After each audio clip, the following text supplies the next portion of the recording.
Hello guys! So, napadaan kami dito sa may elephant, kaya itra-try ni Adeline ang mag-elephant feeding. 100 baht pa lang binayad namin for the food.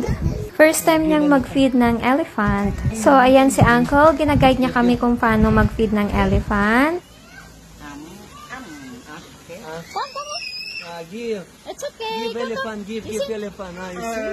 Okay, good job. So, ayan, kinukonvince ulit namin siya na mag-try ulit. Take big one. Like this. Yeah, big one. Oh, wait. You hold like this. It's okay. Ayan, ayaw niya nang mag-feed ng elephant. Sabi niya, scared na daw siya.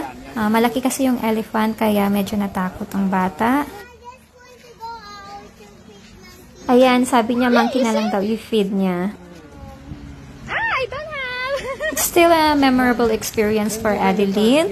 At least na-try niya. So, maybe pag medyo malaki na siya, sa kanya na lang ulit uulitin na mag-feed ng elephant. Kasi talagang yan, takot pa rin talaga siya.